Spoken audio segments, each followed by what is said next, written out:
Engage. Disrupt. Adapt. Repeat. You're listening to Pure Reinvention, the podcast for curious people.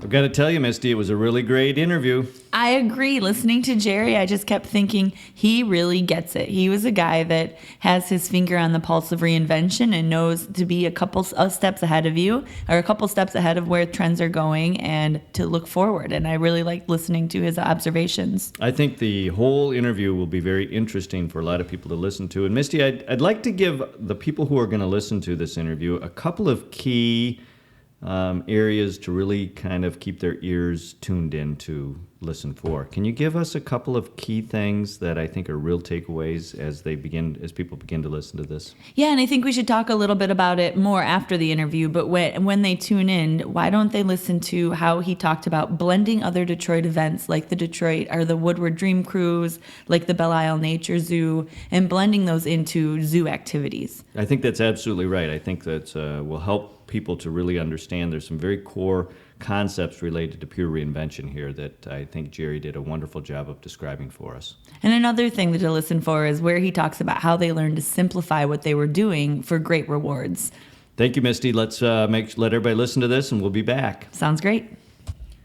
Welcome to this edition of Pure Reinvention. We're here with Gerry Van Acker, who's the Chief Operating Officer of the Detroit Zoological Society. Welcome, Gerry. Thank you. We're here today, Gerry, to talk about the impact the Detroit Zoological Society is making on the city of Detroit. Can you give us a quick background on the connection between the Detroit Zoological City and the city of Detroit? Yeah, sure. Well, historically, the zoo has been owned by the city and managed by the city. And back in 2006, we transitioned away from the city to a management structure where the Detroit Zoological Society manages the zoo, although the city still owns the asset. And after that, in 2008, we asked the property owners of Wayne, Oakland, and Macomb County to help us fund the zoo with a millage. So it's a tenth of a mill now, and that millage helps support our operation. We run on about a $35 million a year budget, and the millage supports about $11 million of that, so roughly a third. So each property tax payer in those counties contributes $10 to $15 a year towards the operation of the zoo. So you've had quite a connection to the city of Detroit historically for a long time. That's correct. So as you, Gerry, watched the city of Detroit go through its transitions and then ultimately go through the bankruptcy process, how did you realize that bankruptcy process was actually going to be a positive thing for the Detroit Zoological Society and the city of Detroit in the long run? Well, I think as I've watched the city operate over several years, it really got to the point where essential services were being impacted. And when the city was struggling to do things like keep the street lights on and keep the trash picked up and permitting processes and things of that nature, it was really pretty evident that the city needed to go through a process where they could kind of hit the pause button and reset and make the city a well-efficient, functioning organization for the future. Why is it important for the city of Detroit to function well for your own success? Well, so goes the city, goes the zoo, really, because the zoo is owned by the city, so we want them to be successful so that they can help us with through the transition process. They committed to about $1 million a year funding that would take care of our insurance and security. So basically to secure their asset, that was their responsibility. And through the bankruptcy process, they've supported us each year, although some years they weren't able to make that full commitment. They were able to help out. And so just to secure the asset that they own, it was important for us. But more importantly, it was important that they were able to support the zoo culturally and that they recognized it as a strong cultural institution in the city, and that it was important to have strong cultural institutions in order to have a successful city. You know, interestingly enough, we've been learning a lot about the importance of this cultural momentum that goes on, and what you're beginning to describe is in the interdependency and the interrelationship between the city and the zoo, where they were securing their interest at a minimum. Right. You were beginning to describe that there's actually more that can happen when you're able to be more robust, and That's as the correct. city is more robust, then the entities within the city or what are connected to the city also have the opportunity to be more robust. So when you saw the city go through that bankruptcy, what did that really signal to you in terms of what was next? Well, what it signaled to us was that if they were able to successfully go through the bankruptcy, reinvent themselves, that people would come back and that they would really see the zoo as a valuable asset to the city. It's interesting, Mike, because cultural institutions are going through a really pronounced change now in that the zoo's important for the conservation of animals and to make sure that, that we have species that are going to be successful and continue on our earth. But as important is that people have an outlet to go to for social interaction. Our growth in attendance has really been around our special events. So people become more and more linked to their technology, whether that's their computer at work or their cell phone or their portable computers, and they need an outlet to interact with people. And cultural institutions are really playing an important role in that. So I can give you some examples. Our Wild Lights is our new holiday light program. First year we did this, it was 2 years ago. We had attendance of 35,000. This past year in December of 2014, 101,000 people. Wow, that's So, a threefold increase. Right. And then some other special events. Zoo Brew, we offered once the first year, we sold out at 2,500. We raised the limit to 4,000 and sold out 2 Zoo Brew events in 2014. So what's really interesting in the story that you're talking about, Gerry, is that the base point, the reason that people might come to the zoo, had to be enhanced in order to get the activity to go to the next level. And you've been able to use multimedias Right. and new ways to connect to your potential audience. Right. And in a way in which the audience now is consuming data or consuming media. That's correct. And so, interestingly enough, the association parallel there is we have a whole new generation of potential association members who are going to need to connect to the association. Do they have the tools, like you're describing, the Detroit Zoo had to take on in order to create those That's connections? correct. So the zoo is a very important backdrop, and our mission and what we do is very important around sustainability and conserving the wildlife and habitats for wildlife. But it's becoming more and more evident that it's just as important that we're a good gathering place and that we conduct interesting special events that people want to come to. So we're able to do that with surveying our customers. We ask them what they want, and it's kind of a good old-fashioned method, but it's tried and true, and it works very well. If you ask people, really what they're looking for, you'll be really amazed at what the response is, and makes it easier for us to target that and to have offerings that people are interested in. It's hard to go wrong when you have the marketplace that's driving your thought. That's it, right, exactly. For instance, we're working now on an event around the Woodward Dream Cruise. In the past, people kind of avoided the zoo around the Dream Cruise because they figured it'd be too crowded and there wouldn't really be a place for that. But in actuality, our attendance dropped around that weekend in those 3 or 4 days in August. So what we're trying to do now is create an event that'd be family friendly and somewhere you could bring the kids to, because the Dream Cruise audience is tending to be an older adult audience, but we're looking at doing a family friendly event where we could have bounce houses and maybe little go-kart rides and things that the kids could really get into in their own appreciation of the Woodward Dream Cruise. Gerry, as another maybe perhaps little known fact about the Detroit Zoological Society is its work with the Belle Isle Nature Zoo.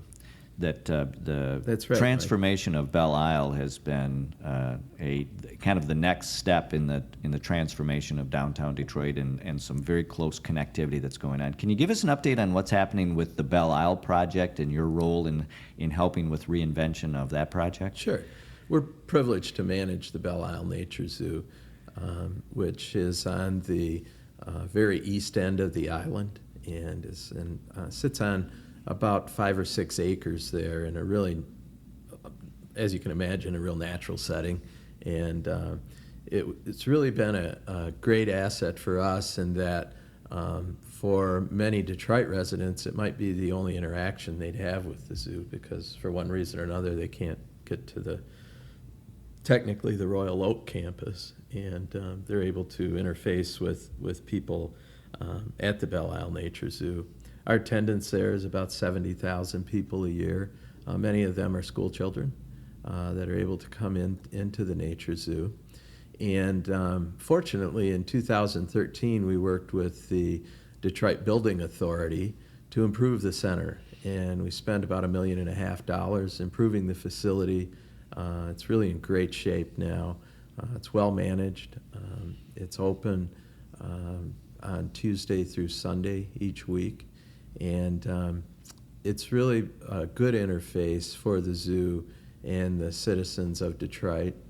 And it's also been great as the Department of Natural Resources with the state has taken over the management of the island. We were kind of a step ahead of them in our upgrading of the facility and our upgrading of the management of the Belle Isle Nature Zoo. It appears as though Belle Isle has some very interesting parallels to the city of Detroit in that it had a rather older decision-making model. It had gone through a period of decline. It had established itself to a point where it needed to be reinvented. And as you had suggested, you got a little ahead of that curve so that you were investing in an area as it was starting to then be reinvented and starting to move up. What do you forecast will be the kind of energy that Belle Isle contributes to the city of Detroit in the next 5 to 10 years, Gerry? I think a great amount of energy because it's just a real gem and a jewel in the middle of the Detroit River. It's a great natural space, and a lot of it is really untapped for some of these, social events that I've just talked about, but also a place for reflection and meditation and exercise, recreation. It just has a lot of potential there. And some of it's infrastructure, but a lot of it is just to keep the facility open, safe, clean. We really, at the zoo, one of the things I've done is tried to institute a culture of cleanliness and friendliness. So if the place is clean and people are friendly, people will come back and they'll give you a second chance even if there was a mistake made. So I've really tried to institute that culture at the zoo. And I think if Belle Isle can do that with the Department of Natural Resources, good things will happen. There'll be more funding available. People talk positively about it, and they'll keep coming back. Gerry, if we look at the redevelopment of the riverfront area that the Detroit Riverfront Conservancy is doing and how they have revitalized the Detroit riverfront. That's right. And how that Detroit riverfront starts to connect the downtown through that riverfront to Belle Isle. Right. How important is that connectivity to the long-term success of Belle Isle? I think very important, because if you can hop on a bike at the Wheelhouse and the riverfront area near Renaissance Center and rent a bike and take that to Belle Isle, circumnavigate Belle Isle is 9 miles, and the riverfront, technically, once it runs from Ambassador Bridge to MacArthur Bridge, it'll be 6 miles. So hypothetically, you can go for a 15-mile bike ride, and that doesn't include getting on the DeQuinder Cut and going over to Eastern Market, which is another 3 or 4 miles. Now, I want to take that concept because you brought up something really important, and I've heard people say that, Detroit has rebuilt the riverfront, and now we're putting energy into Belle Isle. Right. But what about the neighborhoods? How does this impact the neighborhoods? Yet you were just beginning to talk about how now we're moving into providing access to neighborhoods. Can you talk about how now the next phase in this connection Right. is to how do you connect the neighborhoods to all of these Well, assets? that's been the challenge in downtown Detroit, is that there were individual assets in neighborhoods that were fantastic, but the connectivity wasn't great. You had Corktown, you had New Center, you had Midtown, you had the Eastern Market area, but the connectivity to those, and then of course the Central Business District. Well, a lot of that's changing now, and it's been really helpful. We've had people like Matt Cullen and Dan Gilbert and those people that have invested lots of time and money into the city, but they're connecting those areas. So now you'll see there'll be a connectivity up Brooklyn Street from the riverfront, which will connect Corktown. And then you have the Woodward Avenue corridor that'll connect the Central Business District and Midtown and eventually New Center area, and then go up to DeQuinder Cut that would connect Eastern Market and those areas. So you really, and in the past, if you had an event, if you were staying in a hotel in the Central Business District, people wouldn't walk to Midtown. That's changing. The city's becoming much more of a walkable city. Experts will tell you the key to security in any area is lighting and people on the sidewalks. And if you have those two things, people feel really safe, and then that helps have other people that'll walk behind them and really fill the sidewalks up and fill the commerce up for the city. I think what's really amazing in listening to you talk about that is how, in a very simple way, we begin to understand that as we get key assets that start to connect to each other, for example, the riverfront to Belle Isle or the riverfront to Comerica Park or Ford Field, or all of those who start to interconnect, even with the new entertainment district that Illich's are beginning to develop out. But whether it's new development or old development that needs to be redeveloped, what we're beginning to understand is as we connect those things, we have success. And then what you just described, which was very interesting to listen to if people were picking up on it, was it's actually very simple to connect if you keep these things in mind. It has to be safe. Right. It has to be secure. It has to be well-lit. There has to be activity. That's correct. And so when you are looking at what kinds of characteristics create or allow for connectivity, what you're beginning to describe is you have to have activity, you have to have Right. safety, you have to have some very, very specific things that even association leaders in looking at next generation build-outs have to do the same thing. They have to have that activity. Well, I'll tell you one thing we discovered in Detroit, and this was, I can go back 10 years or so, and as I worked in the hospitality business, the biggest detriment to the city was the way that their own people spoke about it. So the problem was we didn't even like our city. So we'd go around the country and say, someone would say, "Wow, I'm sorry you live in Detroit." And we'd say, "Yeah, isn't it a pity?" Well, when things really started to turn around was when we started to speak positively about Detroit. And Gerry, how did that happen? How did we start to change the conversation from one? Well, I know we started right here at the Convention Visitors Bureau and said, "Hey, if we're not going to talk positively about it, why would anyone else?" So we started looking at what assets we have. Did you realize that Detroit has more theater seats than any other city in the nation except New York City? That's a pretty impressive statistic. Did you realize Detroit used to be called the Paris of the Midwest? Okay, who would think about Detroit in that light? So once we started talking positively, and that was the Bureau and the hospitality people and the people that lived here, it started to catch on. Gerry, you've made a really good pitch for beginning to whet people's appetites for the great city of Detroit. ASAE is coming to town in August of this year. Right. Can you give those participants who are either coming or are thinking about coming a reason why they should come to Detroit? Well, they ought to know that some of the most recent top chefs in the nation are right here in Detroit. They ought to know that James Beard has nominated 3 chefs this year for the James Beard Award in New York City. They ought to know that kids are moving downtown in droves and that the occupancy rates for apartments are at 100%. And it's nearly impossible to find a small condominium or house to buy in downtown Detroit now because it's so popular. And they ought to know that there's so many tech and sustainable startups in the city that we're really becoming recognized as one of the most innovative cities in the nation now. Gerry, one of the key assets in this Detroit region is the Detroit Zoological Society. Can you tell us a little bit more about that? Yeah, well, Mike, we're known as the foremost zoo in the country with our Center for Zoo Animal Welfare for the way we take care of animals. We take care of animals we're better than, well, as well or better than any other zoo in the country.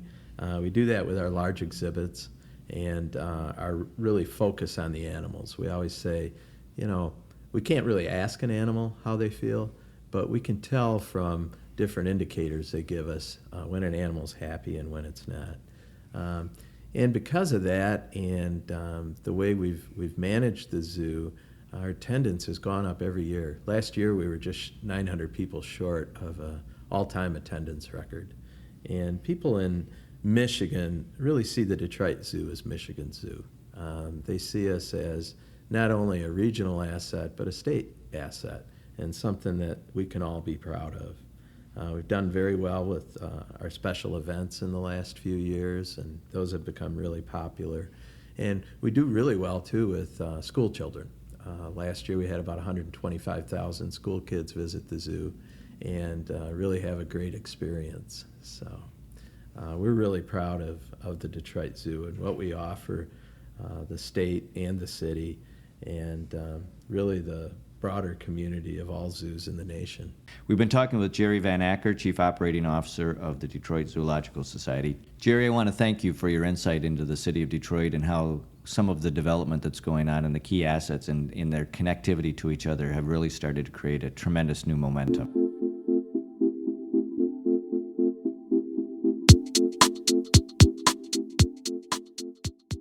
Misty, what struck you as a real takeaway in this interview? Oh, well, what we talked about in the beginning before we listened into what Gerry had to say, back to that blending the events around. So they looked at the Woodward Dream Cruise and said, how can we get traffic to come to the zoo during that time? So let's make it a family-friendly experience. And I think the takeaway there is connecting, which is one of our pure reinvention fundamentals.